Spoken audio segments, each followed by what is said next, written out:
the difference between specificity and carryover. What's up, guys? It's Coach Tony from Bonvex Strength, sitting on my back porch because it's 60 degrees in early February, but all the ponds and all the lakes are still frozen over, so I can't go fishing. So here I am. It's like the universe telling me to go screw myself. But I wanted to talk about a topic that I think sometimes gets a little bit confusing for lifters and coaches. I've touched on specificity before for power lifters and how, again, it gets kind of misinterpreted. But this concept is something that I heard Dave Tate first talk about.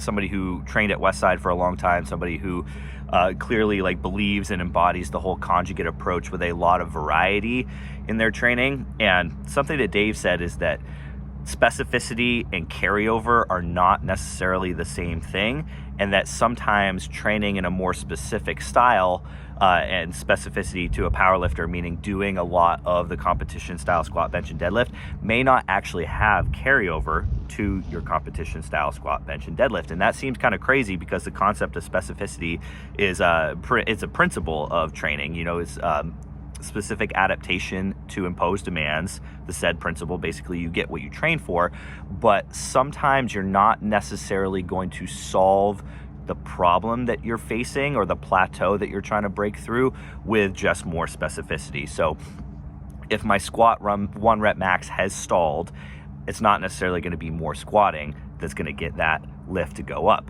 And you kind of have to ask yourself, what is it that's holding me back? Again, another thing that Dave Tate has talked about, that any sort of plateau or any sort of struggle that you're having with your lifts can kind of be broken down to one of 3 things. The first of which is a technical problem. Your technique sucks and your lift is not going to get better until you improve your technique. Now, that could be solved with a lot of specificity, so just hammering away at that specific lift, or you can get a little bit less specific and you can use variations of that lift, what we would call supplementary lifts. So if it's your squat that's struggling, maybe you do pause squats, maybe you do pin squats, box squats, front squats, some sort of different style of squat to specifically target the problem that you're having with that lift from a technique standpoint. The second thing that Dave would say is that you have a muscular problem, a muscular weakness. So there's some sort of weak muscle group that's holding you back. So maybe in your deadlift is stalling because your hamstrings are weak. You can't keep your hips close to the bar, your hips keep shooting up, or your back keeps rounding. You have some sort of error because you have to bring up your hamstrings. Now, doing more deadlifts with bad technique is not going to improve your hamstrings. You have to do some direct hypertrophy training for that muscle group. You got to do glute ham raises, you got to do RDLs, you got to do leg curls, something specifically to add muscle mass to that group. So again, very non-specific, but going to have carryover. And then finally, Dave would say that maybe you have some sort of mental problem where you are having a hard time wrapping your head around improving in that lift because it's intimidating, because it scares you, because you get overly nervous every time you go to do that lift heavy.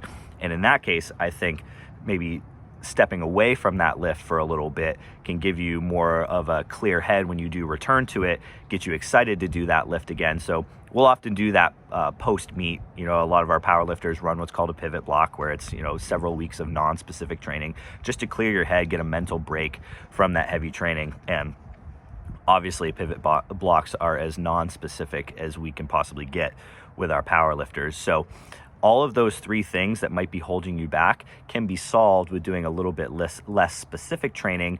But what we're really looking for is carryover. And how do we define carryover? That when you do that lift, it has very measurable carryover to improving your competition style lifts. Now, that's why we track estimated 1 rep maxes for our power lifters all year round, because if you're not tracking those things, you're just guessing and you're just assuming that the stuff that you're doing has carryover. So if you track those things every week and there's a certain exercise that you're doing that's maybe a little bit less specific, say you're doing a lot of floor pressing instead of competition style bench pressing, maybe you're doing a lot of RDLs instead of deadlifts from the floor, you got to keep the competition lift in some way in the program, in some way, shape, or form, to be able to track the estimated 1 RM. But it's kind of like, okay, what are the supplementary lifts that are getting a lot of attention, a lot of volume, or that I'm just pushing pretty hard? How are those impacting my competition style lift? And you're not going to know what lifts have carryover unless you try a lot of different things. And it's important to try a lot of different things, but in some sort of like kind of pre-planned, systematic way. Because if you just throw everything at a competition style lift all at once, it's like, okay, my deadlift is stalling, so I'm going to do all these different supplementary lifts. I'm going to have, 4, 5, 6 different ones in the program at a time. You're not going to be able to kind of dial in which one is having the most positive impact. So it's good to try them in kind of like 1 or 2 at a time.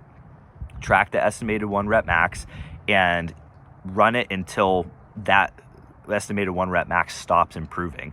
Because sometimes when you pre-plan training blocks, it's like, okay, this block is going to be 8 weeks long. This block's going to be 12 weeks long. I'm going to rotate exercises every 4 to 5 weeks.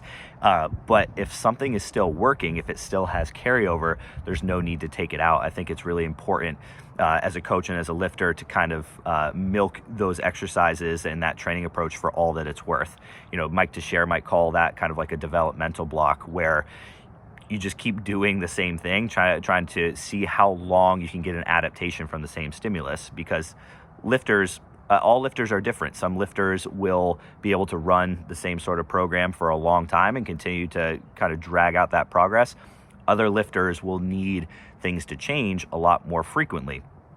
But just pay close attention to the exercises that you're using, the supplementary lifts that you're using that seem to have a positive effect on your competition style lift. And remember, they don't necessarily have to be very specific. You might be surprised at how non-specific you can get and still drive up those competition style lifts. You just have to track it. Just pay attention. If my lifters did not write the weights that they're using, the RPEs that those lifts were, and give me video feedback, I get pretty frustrated sometimes, because those are the things that help me. Those are the data points that I'm using to kind of steer the program from week to week. So what gets measured gets managed, and don't be afraid to try some more non-specific style training, especially if you're in a really gnarly plateau with one of your lifts. Think outside the box. Don't be afraid to try new things.